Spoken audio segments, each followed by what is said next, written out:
श्री शिवाय नमस्तुभ्यम। दोस्तों, आप सभी लोग जानते हैं कि 25 अप्रैल 2025 यानी शुक्रवार को पड़ रही है वैशाख महीने की प्रदोष तिथि। और दोस्तों, यह वह तिथि है जो वैशाख महीने में पड़ने वाली सबसे बड़ी तिथि है, क्योंकि यह शुक्रवार के दिन पड़ रही है और इसका बहुत ही बड़ा और विशेष महत्व होता है। पूज्य गुरु जी ने कहा है, अगर कभी भी मौका लग जाए और वैशाख महीने का प्रदोष व्रत शुक्रवार को पड़ जाए तो आप लोगों को 7 चावल के दाने का उपाय तो अवश्य ही करना चाहिए। इन दोनों का संयोग बहुत ही कम आता है। और दोस्तों, पूज्य गुरु जी ने अपनी शिव महापुराण की कथा में बताया है, इस दिन आपको 7 चावल दाने वाला उपाय तो अवश्य ही करना चाहिए, क्योंकि ऐसा दिन पूरे साल में सिर्फ एक ही बार आता है। और दोस्तों, आप सभी लोग जानते हो कि शुक्रवार प्रदोष व्रत का अगर सबसे बड़ा कोई उपाय है तो वह 7 चावल के दाने वाला उपाय है। तो दोस्तों, इस शुक्रवार के दिन आप लोगों को इस 7 चावल दाने वाले उपाय को जरूर करना है। बहुत सारे लोग होंगे जिन लोगों ने इस उपाय को ना किया हो, मतलब पूरा साल निकल गया और उन्होंने किसी भी दिन इस 7 चावल दाने वाले उपाय को ना किया हो। पर दोस्तों, आपके पास एक आखिरी मौका बचा हुआ है, जो कि 25 अप्रैल के दिन है। तो इस दिन आप लोगों को इस वाले उपाय को जरूर कर लेना है। भले ही आपने पूरे साल भर इस उपाय को ना किया हो, पर अगर आपने इस वैशाख महीने के प्रदोष व्रत के दिन अगर इस वाले उपाय को कर लिया तो आपको इस उपाय को करने का वह फल मिलेगा जिसकी आपने कभी कल्पना भी नहीं करी होगी। इसीलिए आप लोग इस वाले उपाय को एक बार जरूर कर लेना, ताकि आप लोगों के हाथ से यह मौका न जा सके और आपको इस उपाय को करने का फल मिल सके। दोस्तों, यह उपाय पंडित जी ने अपनी अभी की ही शिव महापुराण की कथा में बताया है, जिस उपाय को आज हम आपको बहुत अच्छे से समझाने वाले हैं। इस वीडियो को देखने के बाद इस उपाय को समझने के लिए आपको कोई और वीडियो को देखने की जरूरत नहीं पड़ेगी। तो चलिए दोस्तों, उपाय को शुरू करते हैं। देखिए, यह इस वैशाख महीने के प्रदोष व्रत के दिन यह इतना खास होता है, इतना महत्वपूर्ण होता है। देखा गया है कभी कभी बड़े बड़े पूजा पाठ अनुष्ठान से जो मनोकामना पूर्ण नहीं होते, वह इस वैशाख महीने के प्रदोष व्रत के दिन एक छोटे से उपाय करने से ही आपकी मनोकामना पूर्ण हो जाती है। और बहुत सारे लोगों ने इस उपाय को किया भी है और उनको इस उपाय को करने का फल भी जरूर मिला है। अगर आप लोग भी इस उपाय को शुक्रवार प्रदोष व्रत के दिन करना चाहते हैं तो आप इस उपाय को पहले अच्छे से समझ लेना, सुन लेना, उसके बाद करना। आपको इस उपाय का फल जरूर मिलेगा और इस उपाय को कर लेने से आपके घर में चाहे किसी भी प्रकार की दुख और समस्या क्यों ना चल रही हो, आपको उसका कारण भी नहीं पता है कि भाई यह समस्या किस कारण से चल रही है, उसका कुछ भी कारण हो सकता है। जैसे पितृदोष हो सकता है या किसी भी तरह का मंगल दोष भी हो सकता है। तो इस दिन आप लोगों को यह वाला उपाय कर लेना है। यह एक ऐसा उपाय है जिस उपाय को अगर किसी विशेष दिन पर किया जाए तो भाई उस विशेष दिन का जो है वह तो हमें मिलता ही मिलता है। पर हमने उस दिन पर इस उपाय को किया है तो हमें उससे भी बड़ा फल मिलता है, और फल बहुत जल्दी मिलता है, क्योंकि आप इस उपाय को बहुत ही बड़े और विशेष दिन पर कर रहे हो। तो चलिए अब उपाय के बारे में बात करते हैं, लेकिन उससे पहले आप लोगों को यह जानना आवश्यक है कि आखिर यह उपाय किस समय करना है, किसको करना है और कैसे करना है। तो चलिए हम आगे आपको वीडियो में एक एक करके बता देते हैं।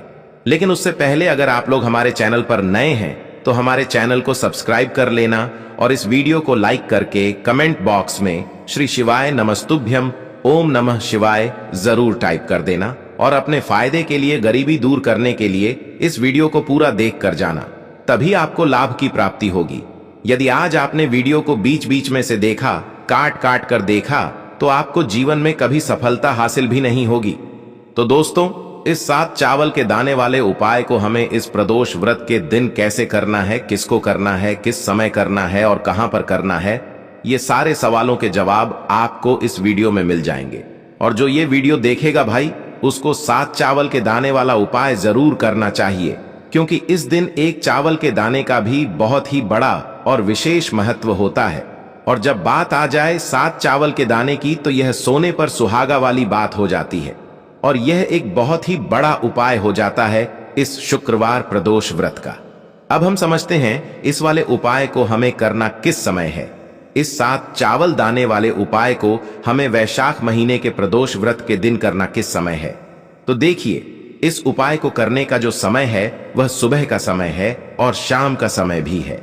अब देखिए, यहां पर हम मुख्य रूप से सुबह का समय नहीं बोलेंगे, क्योंकि 25 अप्रैल शुक्रवार प्रदोष व्रत का दिन है और इस दिन प्रदोष काल के समय का बहुत महत्व होता है। बाकी अगर सुबह के समय भी करेंगे तो भी अच्छा होगा, उसमें कोई भी दिक्कत वाली बात नहीं है। तो चलिए जानते हैं इस विशेष उपाय के बारे में। लेकिन उससे पहले एक प्रार्थना, अगर आप इस चैनल पर नए हैं तो आप इस वीडियो को लाइक करें, चैनल को सब्सक्राइब करें और कमेंट बॉक्स में आप अपनी राशि या अपना नाम जरूर डाल दें, क्योंकि हम राशि से जुड़ा भाग्य भी बताते हैं और भाग्य में चल रही परेशानियों को दूर करने के लिए वह आसान से आसान उपाय भी बताते हैं। तो चलिए अब हम अपने सबसे पहले उपाय की बात कर लेते हैं। उपाय के लिए आपको 2 दीपक लेने होंगे। दोनों ही दीपक आप मिट्टी के भी ले सकते हैं और दोनों ही दीपक आप शुद्ध आटा मढ़कर उनके भी तैयार कर सकते हैं। अब दोस्तों, दोनों ही दीपक के अंदर आपको शुद्ध घी का प्रयोग करना होगा और एक दीपक के अंदर आपको गोल रुई की बाती का प्रयोग करना होगा और एक दीपक के अंदर आपको लंबी बाती का प्रयोग करना होगा। लंबी बाती वाले दीपक के अंदर आप मौली वाला जो धागा आता है कलावा का, उसकी बाती का प्रयोग भी आप लंबी बाती वाले दीपक के अंदर कर सकते हैं। देखिए, 2 दीपक वाला यह चमत्कारी उपाय केवल शुक्रवार की रात्रि में ही किया जाता है, इसीलिए आपको इस उपाय को बहुत ही ध्यान से समझना। इसी के साथ में आपको एक चुटकी काले तिल के दाने लेना है और इसी के साथ में आपको मात्र 1 चुटकी हल्दी भी लेनी होगी। अब दोस्तों, यह सभी सामग्री लेकर के आपको रात्रि के समय पहुंच जाना है। अपने घर में जहां कहीं भी तुलसी जी का पौधा, तुलसी माता का निवास स्थान है, वहां पर देखिए दोस्तों, सबसे पहले तो आपके पास जो एक गोल बाती का दीपक है उसे आपको तुलसी जी के वहां पर प्रज्वलित करना है। दीपक को प्रज्वलित करते समय आपको ओम नमो भगवते वासुदेवाय इस मंत्र का 7 बार जाप कर लेना है। अब देखिए दोस्तों, आप जो एक चुटकी काले तिल के दाने लेकर के आए हैं उन्हें आपको अपने सीधे हाथ में रखना है और जो आपने गोल बाती वाला दीपक प्रज्वलित किया है माता तुलसी जी के वहां पर, उसके ऊपर से आपको इन 1 चुटकी काले तिल को घड़ी की दिशा में घुमाना है। आपको अपना नाम और अपनी गोत्र को बोल देना है और फिर आपको इन काले तिल को उस जलते हुए दीपक के अंदर डाल देने हैं। देखिए, काले तिल भगवान विष्णु के पसीने से उत्पन्न हुए हैं और जब भी हम यह दीपक की रात्रि में प्रज्वलित करते हैं तो इससे हमें हमारे कर्ज में राहत मिलती है, हमारे जीवन में धन प्राप्ति के नए नए मार्ग खुलते हैं, हमारा अगर कोई भी कार्य रुका हुआ है तो वह भी परिपूर्ण होता है। देखिए, गोलबाती का जो दीपक है विशेषकर हम माता तुलसी के वहां पर भगवान विष्णु और माता लक्ष्मी के निमित्त प्रज्वलित कर रहे हैं। इस प्रकार से आपको यह दीपक प्रज्वलित कर देना है। अब जो आपके पास लंबी बाती का दीपक है, 1 चुटकी हल्दी है, तो इससे आपको लेकर के पहुंचना है अपने घर के मंदिर में। आपके घर के मंदिर में माता लक्ष्मी की जो भी प्रतिमा की मूर्ति है उनके सामने सबसे पहले तो आपको यह लंबी बाती का दीपक रखना है। फिर आपको दीपक को प्रज्वलित कर देना है। दीपक को प्रज्वलित करते समय आपको ओम महालक्ष्मी नमः इस मंत्र का जाप करते रहना है। अब दोस्तों, आपके पास जो 1 चुटकी हल्दी है उसे आपको अपने सीधे हाथ में रखना है और इस 1 चुटकी हल्दी को आपको उस दीपक के ऊपर से 11 बार घड़ी की दिशा में घुमाना है और आपको ओम महालक्ष्मी नमः मंत्र का जाप करते रहना है और इस 1 चुटकी हल्दी को आपको उसे दीपक के अंदर डाल देना है। देखिए, 1 चुटकी हल्दी वाला जो दीपक है आपके जीवन से दुर्भाग्य को समाप्त करता है, माता लक्ष्मी की आपको कृपा प्राप्त करवाएगा, धन प्राप्ति के आपके जीवन में नए नए मार्ग बनाएगा। देखो, अगला उपाय है वह भी बहुत ज्यादा खास है। तीनों उपाय को आप जरूर सुनना, क्योंकि जो आपको अच्छा लगे वह उपाय आप कर सकते हैं। देखिए, इस उपाय के लिए आपको 2 हरी इलायची लेनी होगी।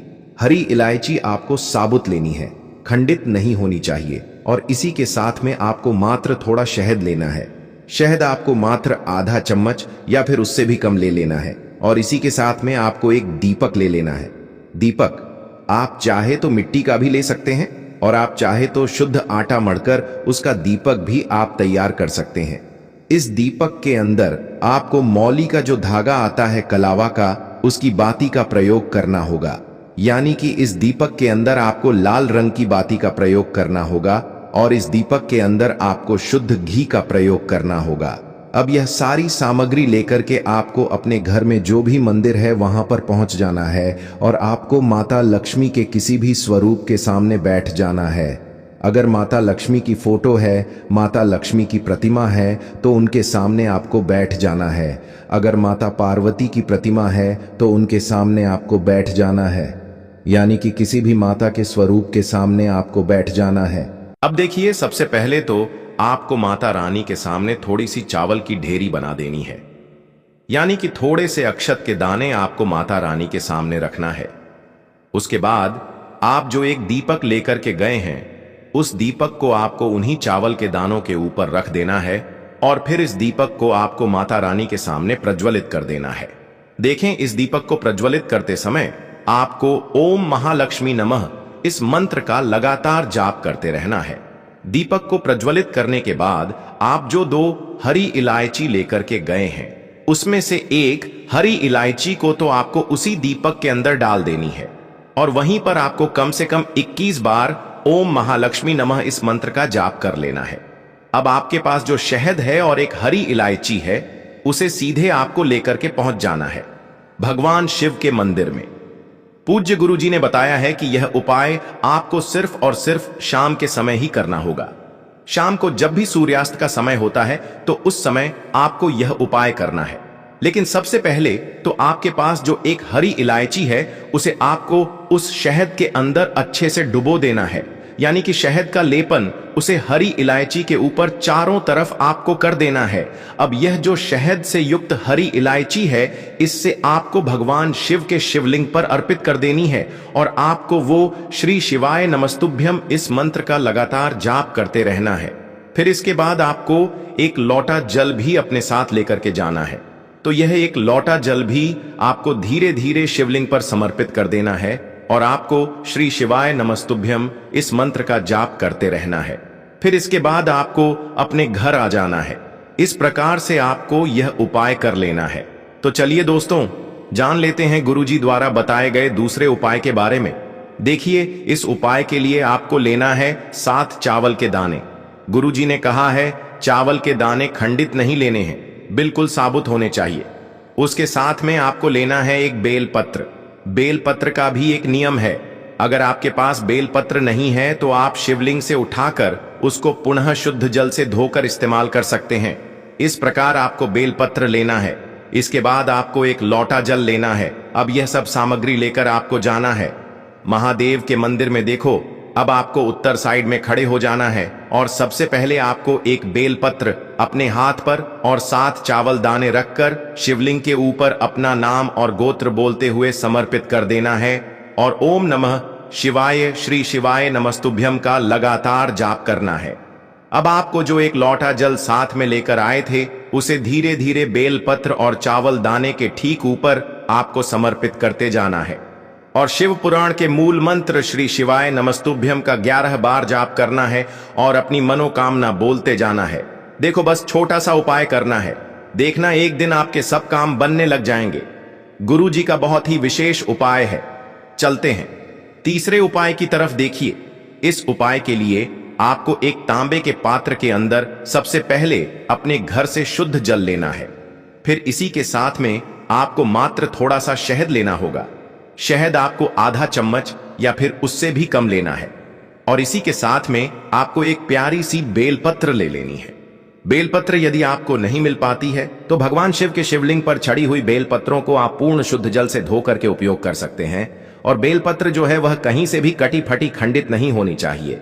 अब यह तीनों सामग्री लेकर के सीधे आपको पहुंच जाना होगा भगवान शिव के मंदिर में। यह उपाय सुबह से लेकर के शाम तक किसी भी समय कर सकते हैं।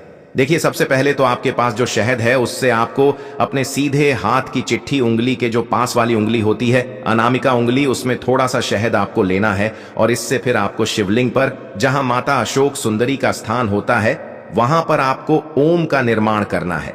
लेकिन जलाधारी के बिल्कुल बीच में जो स्थान होता है उसे माता अशोक सुंदरी का स्थान कहते हैं और इसी स्थान पर आपको शहद से ओम का निर्माण करना है। अब दोस्तों, आपके पास जो एक बेल पत्र है उसे आपको अपने सीधे हाथ की हथेली पर रखना है और महादेव से आपको अपनी विशेष मनोकामना, आपके जीवन में जो भी संकट चल रहे हैं, जो भी समस्याएं चल रही हैं, जो भी जीवन में दुर्भाग्य बना हुआ है, आप अपने किसी भी कार्य में सफल नहीं हो पा रहे हैं, तो जिस भी प्रकार की आपकी समस्या है उसे दूर करने के लिए आपको महादेव से प्रार्थना कर लेनी है। और फिर यह जो एक बेल पत्र है, इससे इसे आपको शिवलिंग पर माता अशोक सुंदरी वाले स्थान पर समर्पित कर देनी है। देखिए, जहां पर आपने ओम का निर्माण किया है उसी के ऊपर आपको यह बेलपत्र भी समर्पित कर देनी है। देखिए, बेलपत्र की चिकनी साइड का हिस्सा शिवलिंग से स्पर्श होगा और इसकी जो डंडी है वह आपको जलाधारी की ओर रखनी है। बड़ी पत्ती वाला भाग शिवलिंग की तरफ रहेगा। इसी प्रकार से आपको यह बेलपत्र समर्पित कर देनी है। अब दोस्तों, आपके पास जो एक जल का पात्र है उसमें से थोड़ा सा जल तो आपको बेलपत्र की जो आगे वाली पत्ती है उस पर आपको समर्पित करना है और आपको श्री शिवाय नमस्तुभ्यम इस मंत्र का जाप कर लेना है। फिर उस पात्र के अंदर जो जल बचेगा उसे पूरा आपको भगवान शिव के शिवलिंग पर धीरे धीरे समर्पित करते जाना है और लगातार आपको शिव महापुराण के मूल मंत्र श्री शिवाय नमस्तुभ्यम इस मंत्र का जाप करते रहना है। गुरु जी ने कहा है कि जल आपको इतने धीरे धीरे समर्पित करना है कि जल समर्पित करते हुए आप कम से कम 11 बार श्री शिवाय नमस्तुभ्यम या फिर ओम नमः शिवाय इस मंत्र का जाप कर सकें। फिर इसके बाद वापस आपको अपने घर आ जाना है। इस प्रकार से आपको यह उपाय कर लेना है। आप देखेंगे कि आपकी सभी मनोकामनाएं अवश्य ही पूरी होंगी। यह उपाय आपको अवश्य करने हैं। इस वीडियो में हमने आपको 3 से 4 महा उपाय आपको बताए हैं जो आपको शुक्रवार के दिन करने हैं। अगर आपके मन में उपाय से जुड़ा कोई भी सवाल है तो आप कमेंट बॉक्स में पूछ सकते हैं। अगर आपको हमारी यह वीडियो पसंद आई हो तो हमारे इस वीडियो को लाइक करें, चैनल को सब्सक्राइब करें और कमेंट बॉक्स में लिखें हर हर महादेव, जय मां लक्ष्यो। यदि आपके जीवन में आर्थिक संकट बहुत अधिक हो रहे हैं, धन की समस्या लगातार जीवन में बनी हुई है, एक एक रुपयों को प्राप्त करने के लिए आपको बहुत अधिक मेहनत कर रहे हैं, तो आज रात्रि में सोने से पहले आपको हो यह एक चमत्कारी दीपक का उपाय अवश्य करना है। या फिर यदि आपका जो व्यापार है, बिजनेस है, दुकान है, वह अच्छे से नहीं चल पा रही है, तो आज रात्रि में इस विशेष दीपक का उपाय आपको अवश्य करना चाहिए। देखो दोस्तों, दीपक हमारे घर में सभी नकारात्मक शक्ति को बाहर करता है। यह उपाय आपको साल में केवल एक बार करने का ही मौका मिलता है। देखिए, इस उपाय के लिए आपको तुलसी जी की जो सूखी लकड़ी होती है उसे ले लेना है। देखिए दोस्तों, यदि आपके पास पुरानी तुलसी जी की लकड़ी है तो उसे आप ले सकते हैं, और यदि आपके घर में तुलसी जी जो लकड़ी है वह सूखी हुई है तो उसकी लकड़ी आप तोड़ करके इस्तेमाल कर सकते हैं। लेकिन आपको ध्यान रखना है कि सूर्यास्त से पहले पहले ही आपको यह जो तुलसी जी की लकड़ी है इससे अवश्य ही तोड़ लेना है। तो इस उपाय के लिए आपको सबसे पहले तो एक मिट्टी का दीपक लेना होगा, चाहे तो आटे का दीपक भी ले सके, क्योंकि आटे का दीपक सभी दीपक में सर्वोत्तम माना गया है। इस दीपक के अंदर आपको शुद्ध घी का प्रयोग करना होगा और इससे दीपक के अंदर अपने जो तुलसी जी की लकड़ी ली है उसे भी रख देना है। लेकिन यह जो तुलसी जी की लकड़ी है इसमें आपको चारों तरफ अच्छे से घी लगा लेना है। देखिए, गुरु जी ने बताया है कि जो तुलसी जी की लकड़ी है यदि आप उपाय करते हैं और बहुत ही शीघ्रता से जल जाती है तो इसके लिए आपको एक कार्य करना है। आपको थोड़ी सी रुई ले लेनी है और उस रुई को आपने जो तुलसी जी की लकड़ी ली है उस पर अच्छे से चारों तरफ लपेट देनी है। तुलसी जी की लकड़ी के ऊपर रुई लपेटने के बाद इसे आपको पूरा घी के अंदर डुबो लेना है। अब इसे आपको बाती के रूप में प्रयोग करना है। अब दोस्तों, इस दीपक को आपको प्रज्वलित कहां करना है? तो इस दीपक को आपको या तो भगवान विष्णु के सामने प्रज्वलित करना होगा, या फिर आपको भगवान श्री राम के सामने प्रज्वलित करना होगा, या फिर भगवान कृष्ण के सामने, यानी कि भगवान विष्णु के जो भी अवतार हैं उनके सामने आप यह दीपक प्रज्वलित कर सकते हैं, या फिर आप इससे दीपक को माता तुलसी जी के सामने भी प्रज्वलित कर सकते हैं। पूज्य गुरु जी ने बताया है कि जो भी व्यक्ति इस प्रकार से तुलसी जी की डंडी से यह दीप दान कर देता है, उसके जीवन में कभी भी धन की समस्या नहीं होती है। इसीलिए आपको यह पूरे साल में केवल एक बार ही मौका मिलता है। इस उपाय को करके देखना, आपकी सभी इच्छाएं जरूर पूर्ण होंगी। यह जो उपाय है रात्रि में सोने से पहले करना है। तो दोस्तों, यह पूज्य गुरु जी द्वारा बताए गए कुछ बहुत ही खास उपाय। अगर आपको जानकारी अच्छी लगी हो तो वीडियो लाइक करिएगा। मिलते हैं फिर एक नए वीडियो के साथ। श्री शिवाय नमस्तु भयम।